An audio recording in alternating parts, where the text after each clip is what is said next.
Mr. Michael Ironside, bonjour, bienvenue. With strong performances in movies like Top Gun, Total Recall, and Starship Troopers, you helped create moments of amazement and wonder in dozens of movies and projects. You are Canadian, which of course means something very special to us. You are known for playing a large range of characters, villains, tough guys, even heroes. You've directed, acted, and worked in many facets of the film industry and a lot of TV show appearances. You've also done a ton of voice work for some very cool animated shows and games, such as Darkseid in the DC universe, along with Sam Fisher in the Splinter Cells, to name a few. Today, we hope to discuss youth, hope for the future, and changing the world for the better. Thank you so much for joining us today. It's an absolute pleasure and an honor. Awesome. We're going to get started right away. Mariposa Elementary, who's going to ask the very first question. Okay. I'm Mariposa Elementary. I was wondering if what organization for like global citizenship, and since you've been in the industry for as long as you have, what organization have you been part of, or for global causes around the world? Or have you? I've always been. Well, thanks for the question. It's really good. I've never been a joiner. I've never kind of trusted large groups. I was a very young boy. I was raised in a working class family where we didn't have a lot of things. The East End of Toronto, and I was allowed to join things like Cubs and try those things in different churches in our neighborhood. My father was Scots Lutheran, which is a very rare breed, and my mother was Roman Catholic, and they would have creative discussions around the kitchen table about, I loved it. Everyone got quiet and they're on these mats and they would meditate and pray and get quiet. And I remember as a little guy, when I thought, this is so cool. I feel a part of something. I saw it as a concept of a way to live and see the universe. But what I've always done is try to be a part of things. I come from a very large family. I have 97 first cousins. My mom had 18 brothers and sisters. 16 of them lived, and they all had at least 5 children. My father had one brother, and he got killed during the Second World War. And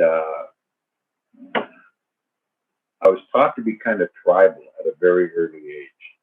So I've been kind of like one of those guys that is affected in a communication aspect of volunteering that is just wonderful. You get to meet people, you get to do things, you get to see.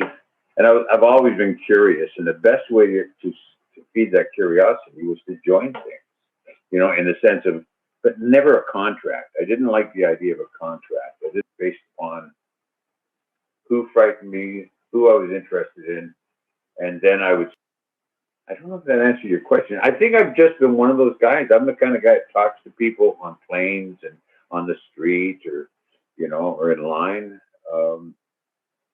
I'm very aware of time is the most valuable commodity in my life. That our time is so valuable, and not somebody to want to waste it by sort of like. Excellent. So the question that some of them were wondering, it's actually a 4-part question, and they were saying, you've been acting since 1974. Why did you want to become an actor? How did you become an actor? What movies inspired you? And do you think you'll ever retire? Well, retiring? The actors retiring means the phone stops ringing. Nobody sits there and says, I don't want to act anymore. You just sit there and stare at the phone and it stops ringing. I've heard that from older actors. That's kind of a lot to unload, isn't it? That's a lot of questions. Actually, I've been acting since 1970, 69, 70. I was a member of a union. To join a union, an actors union, you have to have. I'm having a moment. Half a century. I've been acting for half a century. Wow. Yeah, real moment. I didn't plan on being an actor. To unfold all that question, first off, my parents, we didn't have television. There was no internet. There was no cell phones. There was none of that stuff. And I was encouraged to read at a very early age. Like I said, working class. My father had 3 jobs. He worked for the Toronto Hydro, which is working on lights and stuff. And then he also, he's for a book to be distributed in Canada. It had to be printed in Canada. And a company called Charters Press would take books that were to be introduced to Canada and they would reprint them. So it encouraged, work in Canada, as far as I understand. My dad got a job with this man named Mr. Charter at Charters Press. And my mom saying something about me. And she said, oh, we couldn't afford to send our children anywhere financially, but we could send them everywhere. That allows me to sort of escape. It allows me to disappear from this world and go into somebody else's world and somebody else's personal experience. Did that answer the question? Yeah, I think so. I mean, what an amazing story for such a young age for you to do something like that. That's amazing. I'm a big explorer. When I talk to kids and they'll come up and younger people say, there's no excuse for not being creative. It's okay, great. We're gonna keep going here. We have our next school is Guardian Angels Elementary. Go ahead, Guardian Angels. Hi, my name is Josh, and I'm in grade 6. Hey, Josh. You played many villains over the years. Why do you like to play villains? If you had to okay, go ahead. Play a superhero, which one would it be? Well, I played a lot of. Ever look at the structure of a screenplay or a story, Josh? The good guy sort of stands there and looks good through the whole film, and he fights maybe once or twice, where he wins something. That guy only gets beat up once, and that's at the end of the film. So that's an easy answer. There's an adage in the film, and some of my first work were small parts and playing very angry characters, and somebody made money off them. And so they kept asking me, and the casting directors or producers would think, oh, let's get him. Oh, who's that guy that bit the dog in that film? Oh yeah, the dog biter. Let's get him. And that's the way I started off. Really was playing these very, very colorful characters. Over the years, I've been offered leads in films, and I've actually turned them down. And I'm serious about this. Really, I'm not a big guy for violence, so I'd rather play the violent guy and get it right, and not make it look. I feel like an obligation when playing a heavy or a violent character to show that person isn't happy. If you ever want to see a violent character, stop the film and cover their mouth and just look at their eyes. Because if they're smiling, and they're smiling in their eyes, then it's not accurate. Because with that kind of, there's the idea that, I can be that guy and then just smile. Because that's what's really going on, see? And that's what you want. And if somebody's playing a heavy or a bad guy, it's somebody who's actually in pain but doesn't know it. Thank you. Thank you. Okay, our next school is Bath Public School, grade 6s and 7. Where? Bath Public School. Oh, we're going to your film career. Okay. Total Recall is one of your best known movies. Which movie are you most proud of and why? I don't have favorites. Total Recall. Total Recall was a wonderful opportunity. I got to work with Paul Verhoeven. How I got that part is kind of funny. I auditioned. Auditioning is when an actor goes in and you get sent the material. I love auditioning because you get the material and you go in and you give them a version of how you see that character. And it's kind of like before they say, could you try it this way? Could you try it that way? Could you go to the north end of that scene? You know what I mean? So I love auditioning, and they actually asked me to audition in RoboCop. Paul Verhoeven, I got to audition for RoboCop. And I was doing another film at the same time called Extreme. I went in to read for this RoboCop, and it came down between me and an actor named Peter Weller, who eventually played the character RoboCop, and Rob Bottin, who made the RoboCop. He's the artist that made the special effects and stuff and made that suit. He said if Ironside plays RoboCop, he will look like a dump truck. He is so big. He says he'll look like a tank. And Paul went, oh, Paul's very Dutch. You know, oh, that was no. Okay. So Paul offered me the part of the addicted junkie killer in the film, the bad guy, and I turned it down. So when I went to make the decision to play that character in RoboCop, I didn't want to play the violent, because I'm in the middle of this violent process of dying as another character, and tell the truth, which is, you know, I missed an opportunity to work with you, and that's a shame. So when Starship Troopers came, or when Total Recall came around, he brought me into audition for it, because evidently the producers on RoboCop were also some of the producers on Total Recall, and they were. Total Recall was a wonderful experience. Made a lot of friends. I gauge films when you go into make a movie, and I hope this answers some other questions. When you make a movie, you become part of a village, a tribe of people, and you're in it. Like Total Recall, sitting in that family neighborhood back together, and I made a lot of friends on Total Recall. The camera crews and the stunt people and stuff, and I've worked with them many times after. So that's a long answer. As you can see, I'm fairly verbose.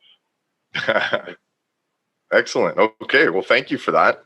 Our next school is Ecole Lumsden Elementary. Go ahead, Ecole Lumsden. Hi, my name's Lily. Your name's what? Lily? Relly? Lily. Mally. Lily? Lily! Hey, Lily, how are you doing? And I'm in grade 6. Oh, that's a good grade. Here's a science versus science fiction question. In the movie Total Recall, your character worked in a colony on Mars. At the time, did you ever think it would be possible for NASA rovers to land on Mars, or that today, people are working on rockets to go to Mars? That's a great question. Well, for example, my grandfather got to work with all these incredibly gifted and stubborn science fiction writers. In that club, there were people like A.G. Vaught, which wrote the Slan series, Slan 1, 2, and 3. Frank Herbert, who wrote Dune. Robert Heinlein. Also the Beast himself, Aleister Crowley, 666. He was part of that group. I read the book Dune from a shoebox. My grandfather was sent Dune. He just happened to keep it here. I read Dune. He gave it to me when I was about 12 years old. He said, "Here," he says, "I think you'll enjoy this." And I read it was a draft of Dune that was sent to him by Frank Herbert. And on the front page it says, "Hey Jock, have a look through this. See if you can find any bugaboos." So you have to say that with English accent. Right, Jock. Have a look through this. See if you can find any bugaboos. Because science fiction has always been a big part of my life. My grandfather, when he first gave it to me, he said, most stories that are any good are adventures, and most adventures are on the edges of development in their nature. He says, like Westerns and stuff. He said, so science fiction, they're just like Westerns, except they're in space,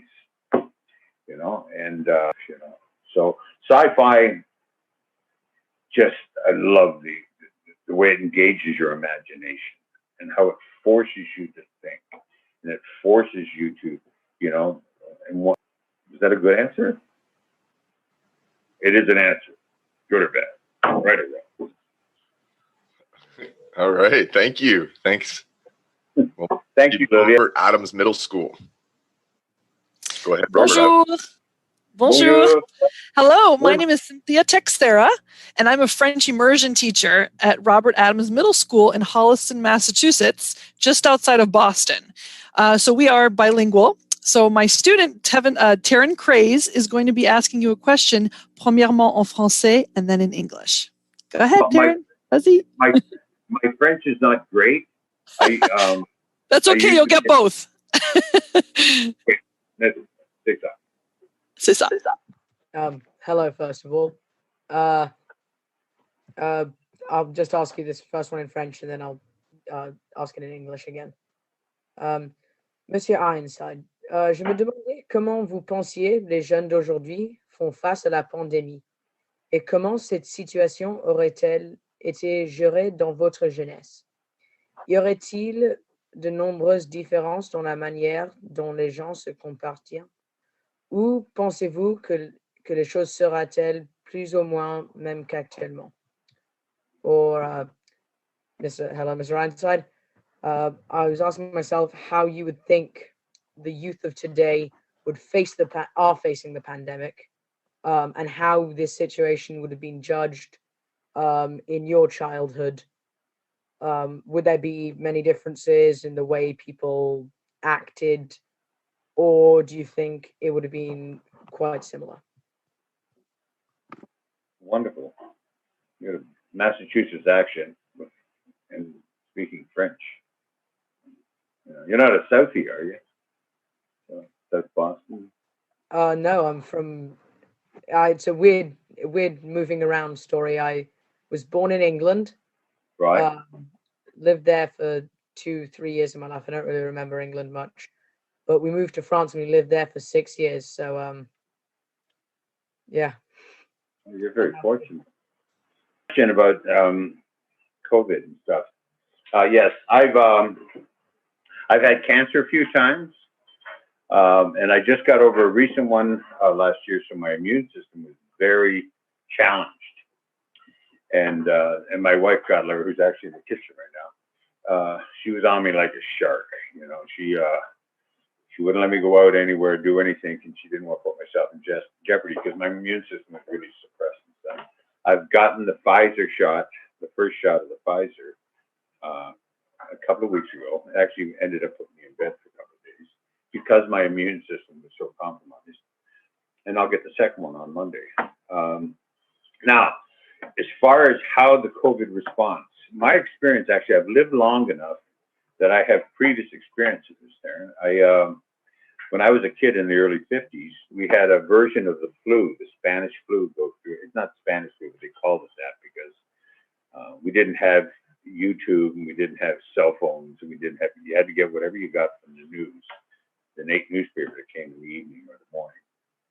And in our working class neighborhood, which was basically the slums, that's not what it is, but it's a derogatory term, slums. It was working class people and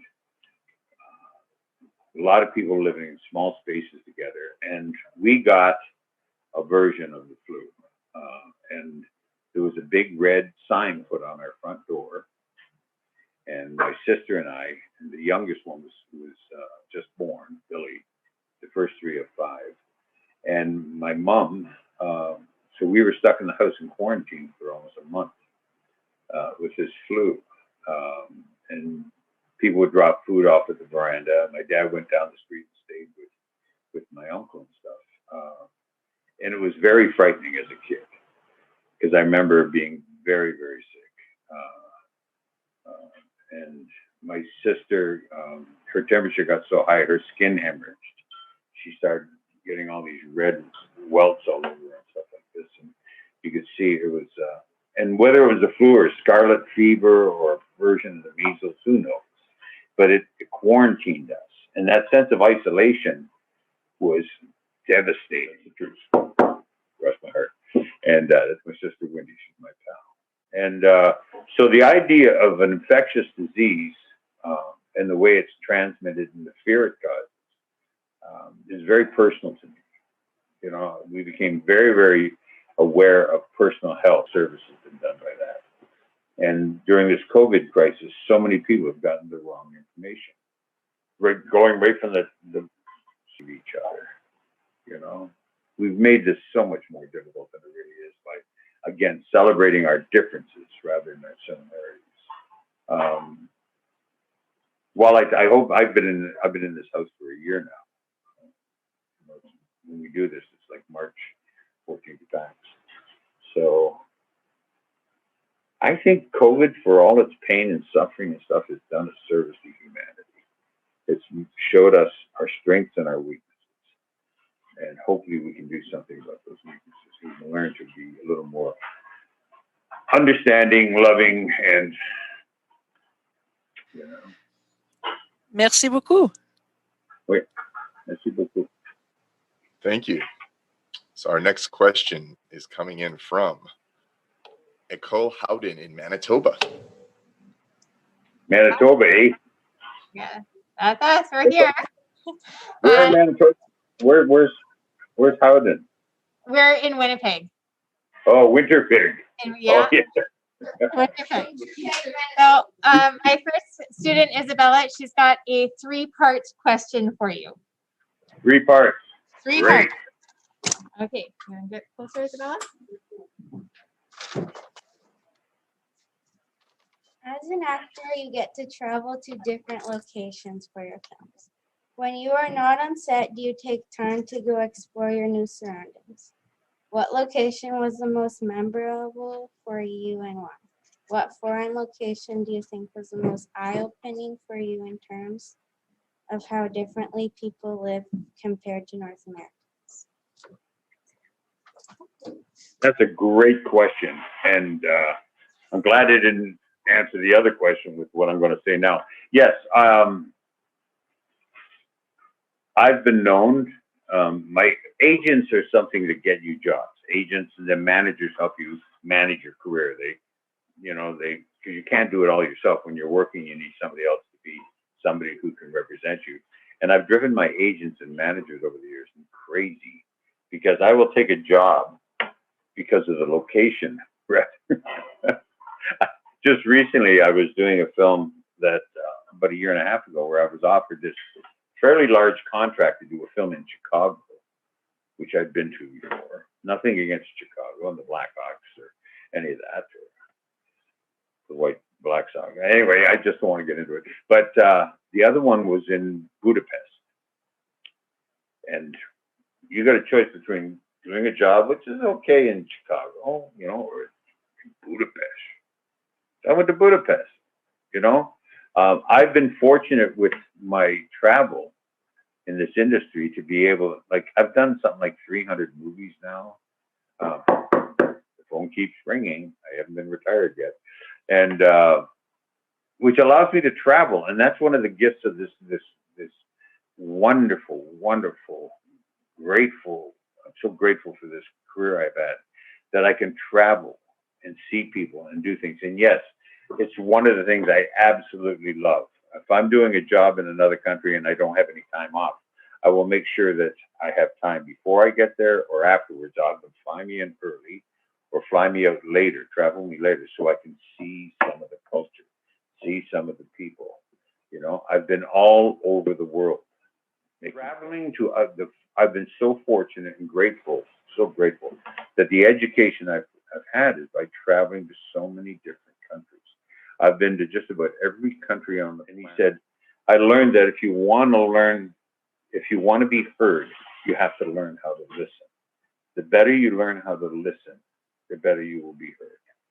And I went, oh, that's cool. That's great. And about 2 hours after the interview and I got to meet him, I was sitting in a hotel lobby and I started to cry. I didn't really notice that I'd been with Nelson Mandela for 2.5 hours. I was like a kid in a candy store. And what he had said to me really had a huge and I think what he had to say is so important.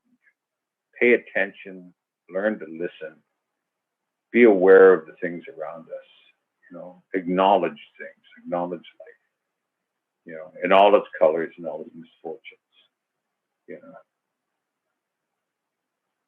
Thanks for this opportunity. Thank you so much, Mr. Ironside. Everyone here really appreciates you giving time.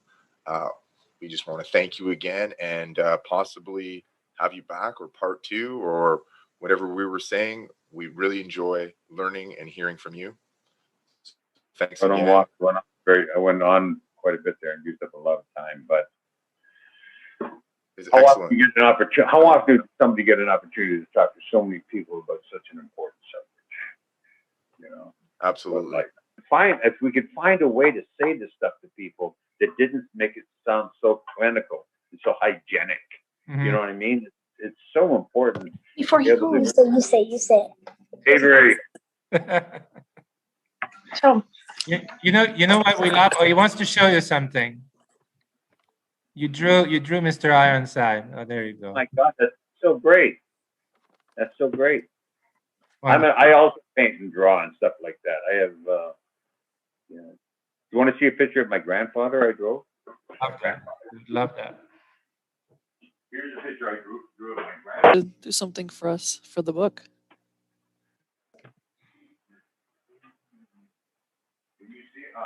That's actually Avery's question to ask is question 9. Okay, Yeah.